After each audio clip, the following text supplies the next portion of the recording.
I'm making my Gingersnap Icebox cake.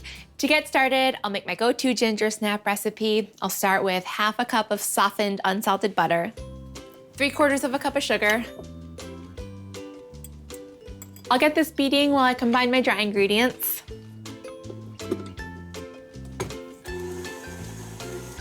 Two cups of all-purpose flour, a teaspoon of baking powder, and 1/2 teaspoon of baking soda. And these will help the cookies get light and crispy, which is important for soaking up all of that coconut whip. 1/2 teaspoon of kosher salt, and loads of spices. 1½ teaspoons of cinnamon.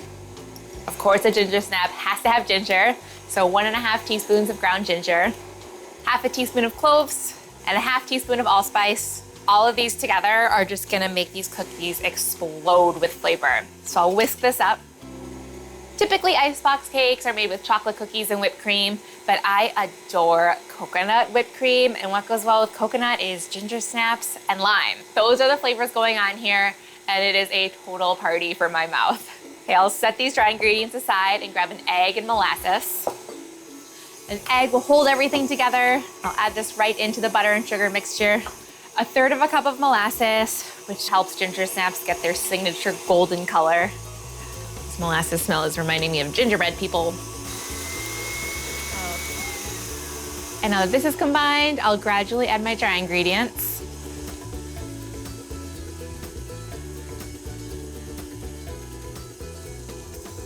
The dough is coming together. I can no longer see any dry floury bits. I'm gonna roll it into some logs now.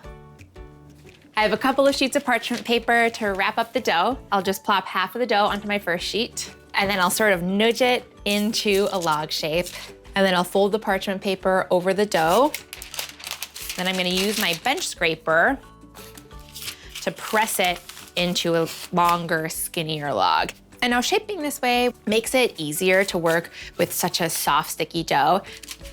Okay, I'll check it. Oh yeah, that looks nice and round, like a sausage. I'll shape my other log and then stick these in the fridge until they're firm enough to slice. My dough is cold and I'm ready to form my cookies. I'll just unwrap a roll of dough. And I'm gonna make 1/4-inch slices. Just like that. I'll space these out evenly on my sheet trays. I'll keep on slicing these and then bake them at 350 degrees for 10 to 12 minutes until they're super snappy.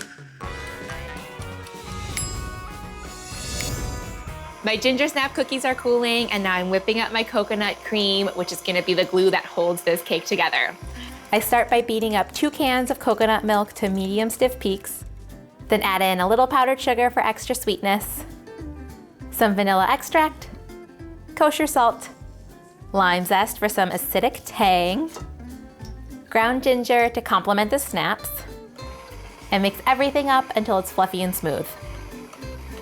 Now I'm gonna fold in something that'll really make it sparkle. Candied ginger. It'll be chewy and sweet, just peppered throughout the cake. I'll fold in about 1/2 cup. And get this evenly distributed. And these cookies and this whipped cream are tempting me. Before I assemble the cake, I just need to do this. All of these flavors together and that fluffiness of the cream is just doing it for me. Why don't people serve cookies and cream like chips and dip at parties? To put this cake together, I've got a loaf pan lined with some parchment paper, and I'll start with a layer of cookies. I'll spread them with a layer of coconut cream. I wanna make sure the cookies are totally covered, and then I'll keep on stacking up layers of cookies and cream. And I'll cover the top with coconut cream. So luxurious. This looks like a cloud. I'm gonna top with the rest of my lime zest. Nature sprinkles. And some toasted coconut for more coconuttiness. And I have these big giant flakes. Oh, this is so pretty. It's just like the right amount of casual and festiveness for a holiday that happens every weekend. Okay, Do you want some Icebox cake? It is Shabbat. Oh yeah, baby. Holy buckets. That's good. Extra good. It is. For dessert, I'm making my Tahini Fudge Pie, which has this really thick cookie crust, a fluffy filling, and then this layer of chewy fudge hiding in the middle. To get started, I'm gonna melt 6 tablespoons of unsalted butter. While this melts, I'll start blending my cookies. I've got 30 chocolate sandwich cookies. I'll also add a teaspoon of instant espresso powder, which just intensifies the chocolate flavor. I'll add a couple pinches of salt, and then I'll blend it to a fine crumb. All right, as this continues to blend, I'm gonna drizzle in the butter.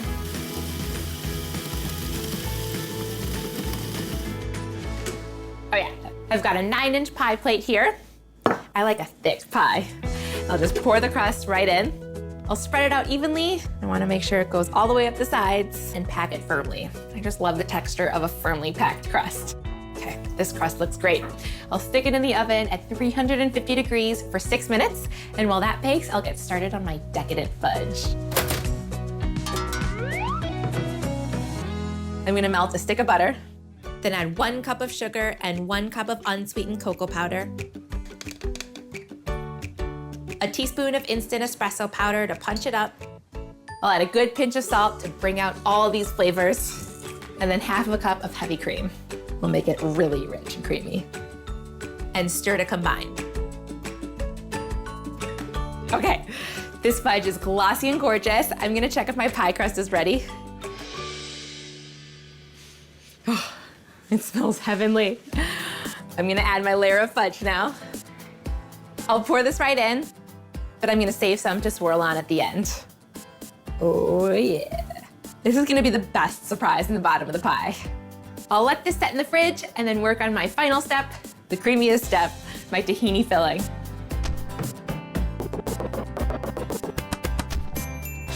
This is a 1-bowl, no-bake filling that is good enough to eat by itself with a spoon. I'm gonna start with my tahini. I'll add 1.5 cups.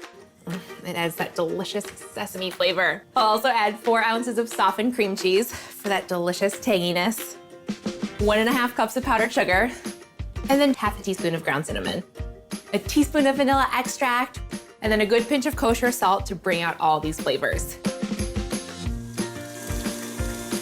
Okay, now that this is combined, I'm gonna add 1.5 cups of heavy cream. With my mixer on low, I'll drizzle this in. And then I'll increase my mixer and let it come to medium peaks. I'm gonna grab my pie shell. It's cooled and the fudge is firm. It's gonna be so nice and chewy. I'll pour in my tahini filling. Oh yeah, baby. I'm gonna grab my reserved fudge now, and then I'll drizzle this over the tahini filling. It's gonna be so pretty. I'm gonna do these luxurious marbly designs. You know what it needs?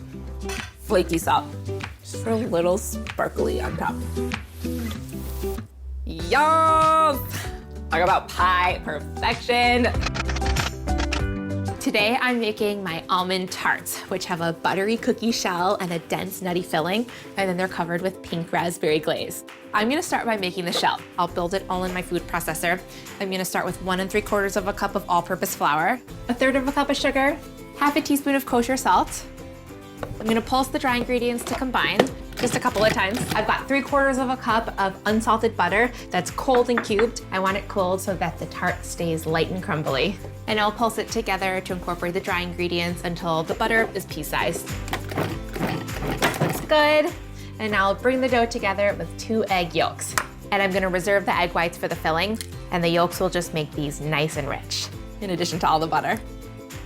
I'll plop in the 2 yolks, and now I'll blend this together into a dough.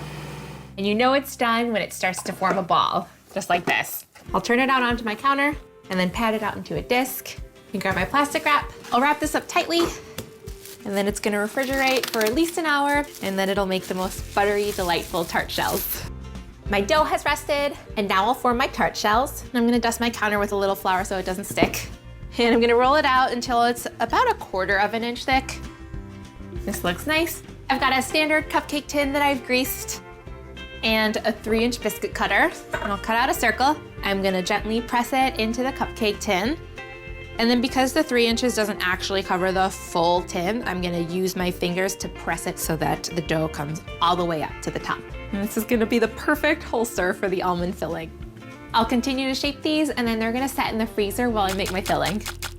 This filling is moist and dense. It is a killer texture party with the tarts. I start with 1 cup of almond flour, 3/4 of a cup of sugar, a little salt, and 6 tablespoons of softened unsalted butter, the 2 egg whites that are reserved for making the tart shells, another full egg, and then a teaspoon of almond extract. And that's it. I'm gonna blend this until it's combined. That's smooth and perfect. I'll grab my shells now and fill them up. My tarts are frozen, which will help them maintain their shape in the oven. And I'll fill these guys up until the filling is 1/4 of an inch from the top, and that'll give them some space to puff up in the oven. Okay. These are gonna bake now at 350 degrees for about 30 minutes until the tops are lightly round. Oh yes! These have browned beautifully. I'm gonna let these cool while I make my raspberry glaze. This glaze is sweet and a little bit sour, and it's gonna make these tarts pop. And I'm using fresh raspberries. I'm gonna grab a sieve and a spatula, and I'm gonna press the raspberries through the sieve to get rid of any seeds. And this is essentially just gonna puree them. So I'm just smashing it and kind of using like a scraping motion to get all of the liquid through the sieve, but it'll catch the seeds. That way the glaze will be smooth. This looks great. I have a smooth pink raspberry puree in my bowl. I'll add a splash of almond extract and then 1 cup of powdered sugar. And I'll stir this up until the powdered sugar has completely incorporated and the glaze is smooth. This is looking really good. And I love this natural pink color. Oh yeah. This is a perfect consistency. To decorate, I'll spread the glaze over the top, like that, and I'm gonna sprinkle on some almonds. I'm just gonna add a tiny pinch of tasteful sprinkles. Just a few. It'll be so pretty. I'm gonna decorate the rest, and I'll try not to eat them along the way. I'm gonna eat one. I'm making my s'mores brownies, which are rich and fudgy and covered in charred marshmallows. To get started on the crust, I have 2 packages of graham crackers. I'll spice things up with some ground cinnamon, a little bit of chili powder for a tiny kick of heat. I'll bring out all the flavors with a pinch of kosher salt, and then I'll blend this until it's really finely ground. All right, I'm gonna drizzle in 10 tablespoons of melted unsalted butter, and this will bring the crust together. This looks great and it smells even better. I'm gonna get this into my pan now. I've got an 8-inch square pan that I've greased and lined with parchment paper, and I'll pack it down firmly and evenly. My crust is packed. I'm gonna stick it in the fridge to chill while I make my brownie layer. These brownies are so moist and fudgy. I'll start with 2 large eggs. I'll grab some sugar, 1/2 cup of light brown sugar. I'll add a teaspoon of vanilla extract. And I'll pour in the melted butter that's left over from the graham cracker crust. And by this time, it's cooled slightly, which is good because I don't want it to cook the eggs. And this is 3 tablespoons of melted unsalted butter. I'll whisk this to combine. And I want to whisk it pretty vigorously so that the butter and the sugar really emulsify. Time to add some dry ingredients. I'll get a 1/4 cup of all-purpose flour, a teaspoon of baking powder, 1/2 cup of unsweetened cocoa powder, 1/2 teaspoon of ground cinnamon. Cinnamon and chocolate together are so good. And then a little bit of chili powder because these s'mores brownies are inspired by Mexican chocolate, which has that great heat. And a 1/4 teaspoon of kosher salt. And I'll mix to combine. And for the final touch, some chocolate chips. I love it when brownies have surprises of extra chocolate sprinkled in. Twice the chocolate. Yay! My crust is firmed up. I'm gonna pour the brownie batter all over it. I'll spread this out evenly. Now this is ready for the oven. I'll stick it in at 350 degrees until they're set on top. My brownies are done baking. They're looking great. And now for the top layer, I'm making my gooey marshmallow frosting. I've got 1 stick of butter, 1.5 cups of powdered sugar, and a pinch of salt that I'm blending up until it's fluffy. And now to make it marshmallowy, I'm gonna add 2 cups of marshmallow cream. I love this stuff. It's so smooth and gooey. I'm just eyeballing this in. I'll add half a teaspoon of vanilla extract and mix until it's smooth. Okay. I'll spread this right on, and I'll spread this all over. Oh, for sweet.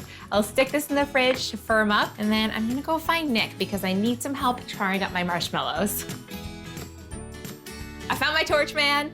If you don't have a torch person, you can toast your marshmallows in a broiler. Those look perfect. It smells like a campfire in here. Now you can just put some of those on top of the brownies. Will do. Perfect. Okay, you did a great job. I think you earned a taste. Let's do it. Okay. Cheers. Mmm. Look at those layers. I'm making my peanut butter bars, which are so sweet and satisfyingly chewy, and they're a Midwest classic. I have a cup of sugar in my pot, and now I'm gonna add a cup of light corn syrup. These bars are sticky and so chewy. They are just addictive. I'll add 1 teaspoon of vanilla and a few good pinches of salt to counteract that sweetness. I'll just stir this around and let the sugar melt. It's looking shiny and glossy and good. These come together so quickly. I'm gonna grab my peanut butter and cereal now. I'm using unsweetened peanut butter because there's a lot of sugar already in the pot, and toasted rice and grain cereal, which comes in the nice big flakes. I'll add 1 cup of my peanut butter, but you could also use almond butter. I'd love to make them with tahini, because I'm me. I'll stir this in. Now I'm ready for my cereal. These are big, crunchy, sturdy flakes. They have the best texture with this. I'll add 7 cups of cereal and stir it all in. This is so crunchy. These will help achieve that perfect combination of chewy and crunchy texture. I want to fold it in pretty gently so that I don't crush the cereal. This mixture is fully coated in this peanut buttery goodness. I'm gonna grab my pan. I've got my pan that I've lined with parchment paper, and I've sprayed it with cooking spray because this mixture is very sticky. So I'll pour it right in. Oh yeah. Peanut buttery. Now I'm gonna pat this out evenly and firmly in my pan. And now I'm ready for my chocolate and butterscotch chips. I'll dump these right on top. About a cup, but you can eyeball it. And a cup of butterscotch chips too. I'll spread these over the top. And now these bars are pretty much a no-bake treat, but I am just gonna stick this in the oven so that the chocolate melts. You could easily melt the chocolate in a microwave or double boiler, but this way you cut down on dishes.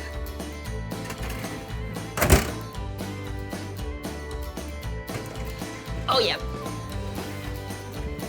The chocolate chips are melty and shiny. Now I'll spread them around with my offset spatula. Oh, that's satisfying. I'll make sure that the chocolate chips melt down and are really smooth. Gorgeous swoops. Perfect. And now I'm gonna add a few pinches of flaky salt and, of course, the sprinkles. Big surprise, I know. I'll make it rain sprinkles. I'll let these set and then slice into squares. My chewy peanut butter bars have set beautifully. I'm just gonna slice them into squares now. I've got my accordion cutter here that I'm gonna use to score them. And now I'll cut.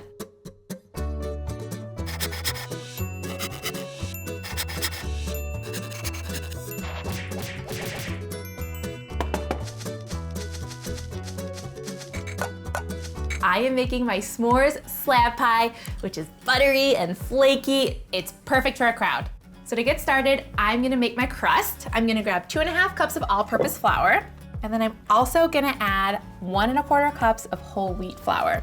I'm gonna add 6 tablespoons of sugar, and now I'll add my salt, and then 1.5 teaspoons of cinnamon, and a few passes of nutmeg. And the nutmeg and the cinnamon combined with the whole wheat flour are what's gonna give this crust that graham crackery flavor. There we go. And now I'll whisk this to combine. Now that my dry ingredients are combined, I'll grab my butter and shortening. I like using a mix of butter and shortening in my crust. I wanna do everything that I can to keep my butter and shortening as cold as possible because that is gonna help the crust stay flaky. And I'm just gonna use my hands to smash the cubes of butter and shortening to incorporate them into my dry mixture. but I still want some larger chunks of butter and shortening. My pie dough mixture is looking ready, so now I'm gonna grab my liquid. 2/3 of a cup of cold water. It's important that it's cold, again, for the flakiness. And then I'm also adding 2 teaspoons of vinegar. Vinegar inhibits the formation of gluten in a pie crust and helps it stay flaky. I'll drizzle this in, and then I'll use a spatula to mix it all together. And it's starting to come together into a dough, so I'm gonna finish it off by just getting back in here with my hands. I'm gonna wrap it in plastic wrap now. I'll divide it in half. 1 piece for the bottom layer, 1 piece for the top layer. And I'm gonna form these blobs into rectangles because I'm making a slab pie. This is a dough that can be done a couple of days in advance. And now I'll refrigerate this for 4 hours so it can firm up. I want some more already. I'm gonna assemble my s'more slab pie now. I'll grab my rolling pin, and I have 1/2 of my dough that I'm gonna roll out for the bottom of the pie. And I'll dust my work surface with some flour so that the dough doesn't stick. And I'll also dust the top of the dough. And I wanna roll out my dough so that it's big enough to cover the pan and hang over the edges a little bit to get a nice thick crust. I'll transfer my dough to my pan. And to do that, I'm gonna roll it up. And now I'll slip my pan right underneath. I'm just helping it get molded into the corners of the pan. And now for the filling, couldn't be simpler, chocolate and marshmallows. I've got 4 chocolate bars, and I'll lay these right in, and I'll break up the 4th bar and distribute it all over, and this chocolate is all gonna melt right down. And then I'm gonna cover the chocolate with mini marshmallows.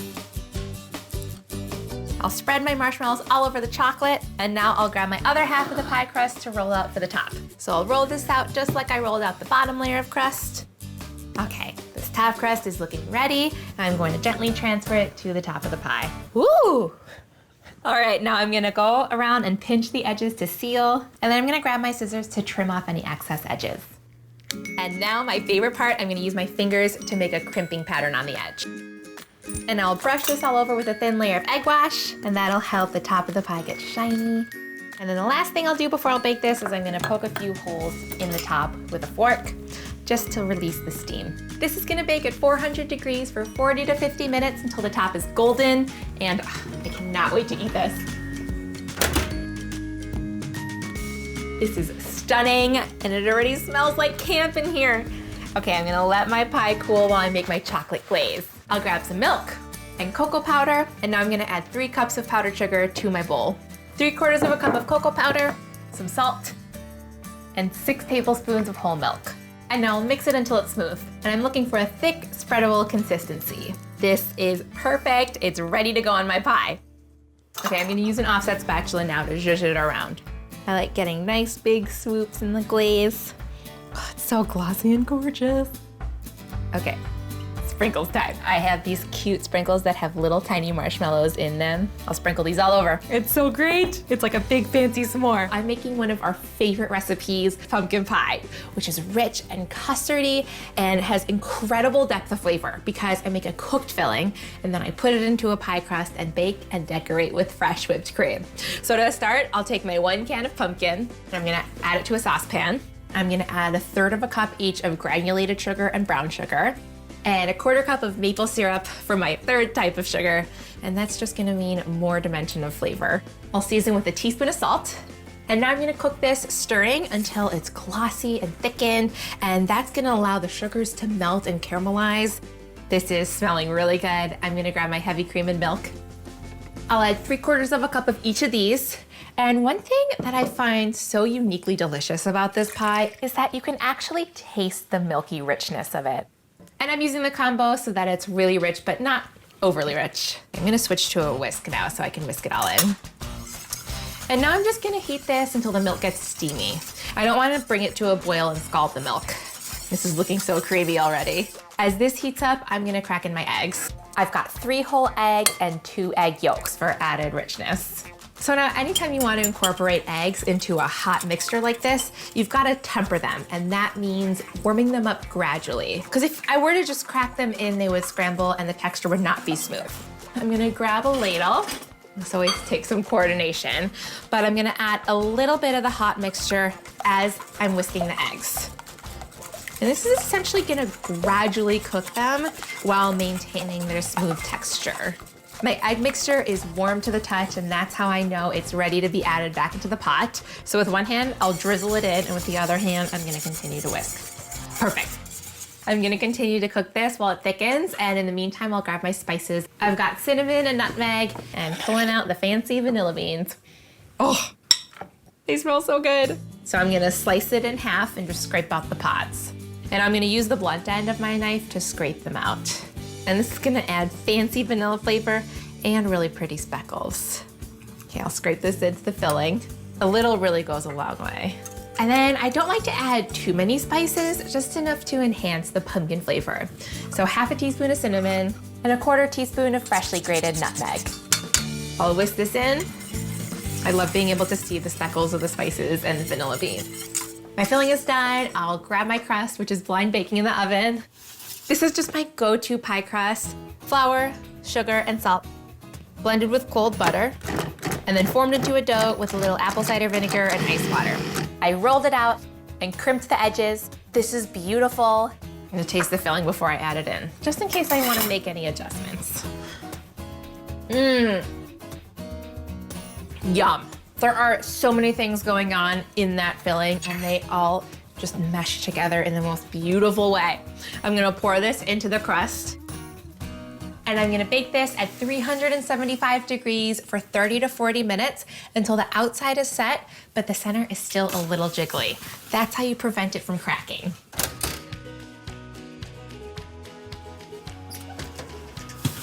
Oh yes, this is perfectly done. It's set around the outside, but it's still a little soft on the inside. I'm gonna let this cool completely, decorate with fresh whipped cream and cinnamon, and then it is gonna be the sweet star of the show. I'm making my coconut cake balls, which are so moist and made with the coconuttiest cake in all the land. To get started, I'm gonna combine my dry ingredients for the cake. In my bowl, I'm gonna add 1 cup of sugar, 3/4 of a cup of all-purpose flour, and 1/2 cup of cake flour, which is gonna add a lighter texture to the cake. And if you don't have cake flour, you can just use more all-purpose flour. Totally fine. And 3/4 of a teaspoon each of baking powder, baking soda, and kosher salt. So this cake is inspired by the birthday cake that my sister would always get growing up. We'd go to the same restaurant every year, and they had what they called a luau cake because it was a Hawaiian restaurant, and it kind of whisks me away to someplace more tropical when it's so cold outside.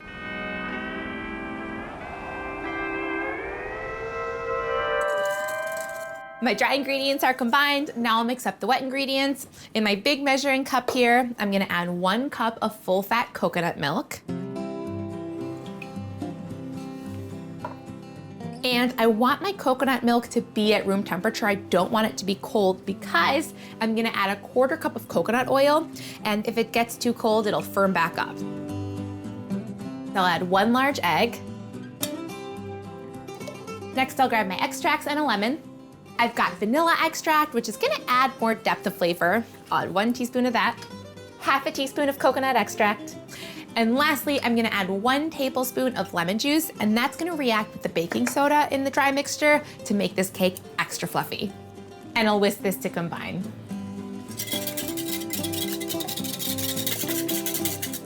And now I'll whisk the wet ingredients right into the dry ingredients. So Nick's grandma Marie, who used to live in this house, was this all-star bowler in town. She would bowl multiple nights a week. So it's only natural that Nick built his own bowling alley so that he can practice and become as fierce of a bowler as she was. Batter's looking good. I have an 8-inch round cake pan here that's been greased and lined on the bottom with parchment so that the cake doesn't stick. And now I'll bake this at 350 degrees for 28 minutes or until a toothpick stuck into the center comes out clean.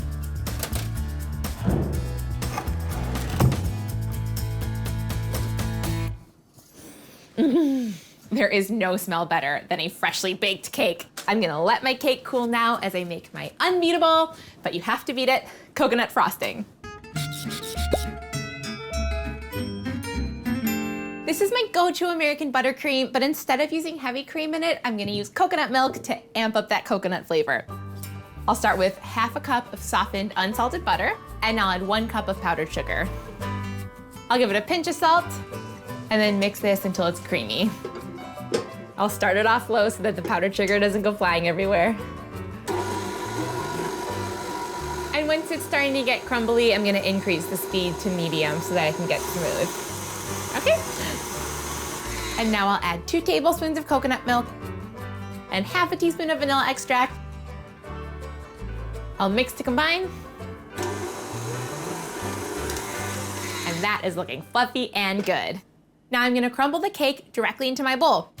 The best part about cake balls is that if you have a cake that sticks to the pan, or maybe you've overbaked it and it's too dry, you can always mix it with frosting and turn it into a cake ball.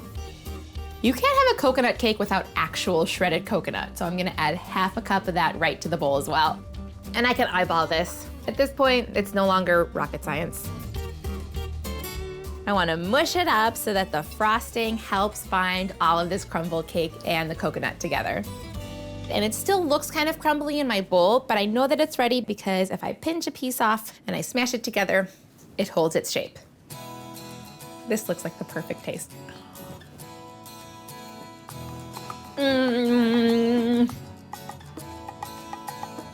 Sweet, coconutty, buttery goodness. Now to shape these into balls, I'm gonna use a 1/4 cup ice cream scoop, just so that they're all uniformly sized, and then roll it in my hands, just like this. This is going to be one dense bite of cake. But you need a heavy ball to knock down all the pins. Now I'm gonna turn my cake balls into bowling balls by giving them a white chocolate coating. So I have some white chocolate chips melting in my double boiler, and I've added some coconut oil, which thins it out and allow me to get a nice thin, even coating around the balls. This is melted and smooth. And now, because the prettiest balls of the bowling alley are always colorful, I'm gonna swirl in some blue. I'm gonna ladle out about 1/3 of a cup of my chocolate. Doesn't have to be exact. And now I'm gonna color it with some oil-based food coloring. It's important that it's oil-based and that there not be any water in the food coloring, because any bit of water that touches melted chocolate is gonna make it seize up, it's gonna ruin it. Okay, now I'll drizzle this chocolate right back into my bowl. And then I'll grab my balls. My cake balls have firmed up nicely in the freezer. I'll dunk a ball right into the chocolate, and I'll turn it so that it gets coated in the chocolate on all sides. And look at that swirly action. It looks like a marbled bowling ball. And then before it firms up, I'm gonna add 3 mini chocolate chips so that they look like the finger holes in a real bowling ball. Now I'll keep on dunking until these balls are ready to roll. These look so sticking good.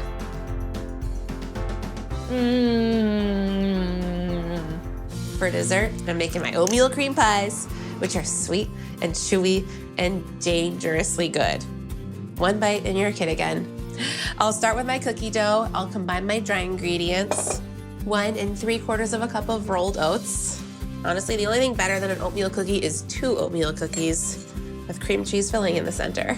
1 cup of all-purpose flour, half a teaspoon of baking soda, and 3/4 of a teaspoon of kosher salt. Okie doke. Dry ingredients are combined. I'll get 1 stick of softened unsalted butter, pop it right into my mixer bowl, and add 1 1/4 cup of light brown sugar. Brown sugar in a cookie makes it extra chewy and molassesy. And I'll cream this up until it's fluffy.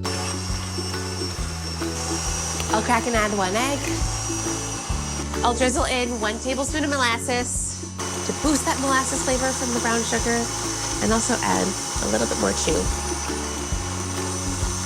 And 3/4 of a teaspoon of vanilla. And then I'll reduce to low and add in my dry ingredients. That looks great. And once this is just combined, I'll pour in the best part, the rainbow chips. In they go. The hilarious concentration of rainbow chips in here is making me really happy. I've got 2 baking sheets lined with parchment and a 3 tablespoon scoop. I'll scoop out 8 cookies onto each pan.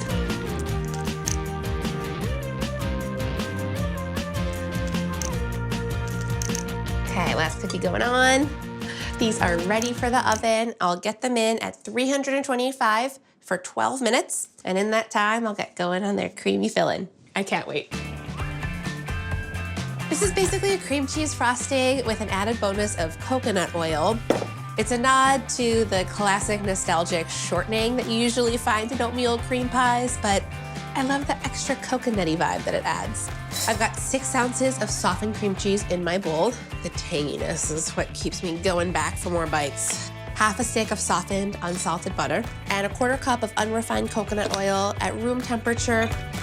I'll beat these together. Okay, that's combined. I'll mix in now 1½ cups of powdered sugar.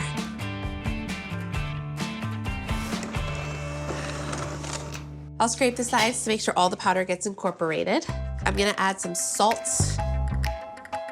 and vanilla. And I'll get this good and smooth and fluffy. As fluffy as a blanket of snow. I'm ready to assemble. I'll plop some filling onto the center of a cookie. And this is the extra satisfying part. I'll sandwich it with another cookie, squashing it down so that the filling reaches the edges. Now this filling is really soft, so these need to set up in the refrigerator, but I like them there because a cold cookie is a really good cookie. Okay, I'll keep on assembling.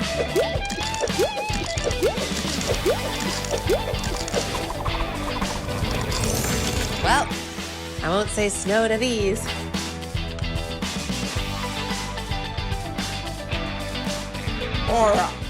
For dessert, I am making my Turkish coffee brownies that are rich and fudgy and have the perfect combination of chocolate, cardamom, and coffee. To get started, I'm toasting up some walnuts.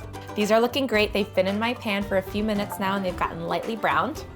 And now I'll just coarsely chop them. Now I'll set these aside while I whip up my batter. In my big bowl here, I'll combine my dry ingredients. 1/2 cup of all-purpose flour, 1 cup of sugar, and 1/3 cup of unsweetened cocoa powder. And then I'll add 2 teaspoons of instant espresso powder, and then 1/4 teaspoon of kosher salt and baking powder. I'm gonna add some cinnamon and cardamom to my brownies. And cardamom just adds a really nice floral woodsy element. Okay, I've got my dry ingredients. I'll whisk this to combine. Okay, my dry ingredients are combined, and now I'm gonna mix up my wet ingredients. I have 2 large eggs here, and I like starting with my eggs first in case there's any shell that gets in them. And then I have 1/2 cup of melted butter here that is cooled slightly. I don't want it to be too hot, otherwise it'll cook my eggs. And a teaspoon of vanilla extract. This is such an easy batter. I'll add my wet ingredients to my dry ingredients and whisk to combine. Okay, and now I'll fold in my walnuts. You can use any nut in these. You could even just skip the nuts. All right, now I'll grab my pan. I've prepared my pan by greasing it and lining it with parchment paper. Greasing it first helps the parchment paper stick, and I also like allowing little wings to come up on the side so that I can use these parchment wings to lift the brownies up out of the pan after they've baked. So I'll just dump my batter right into my pan. This is an 8 by 8 inch. I'll spread out my batter. Okay, now these are gonna bake at 350 for about 25 minutes until the center is set.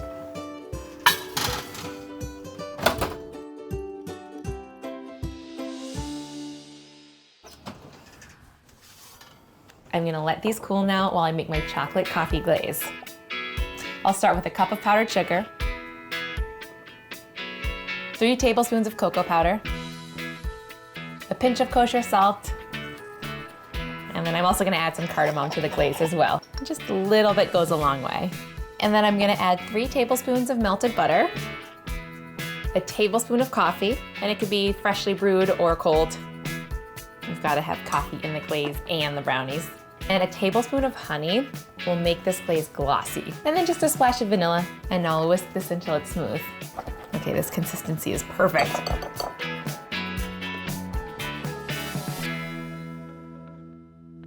My brownies have cooled and they're ready for the glaze. This is such a nice, thick, glossy glaze. Got this away from me. Now I'll spread this all over the brownies. I think my swoops are looking good. They just need one more thing. I'm now going to bedazzle my brownies with rainbow chips. Once this glaze is set, I'll slice them into perfect squares. These are looking so fun.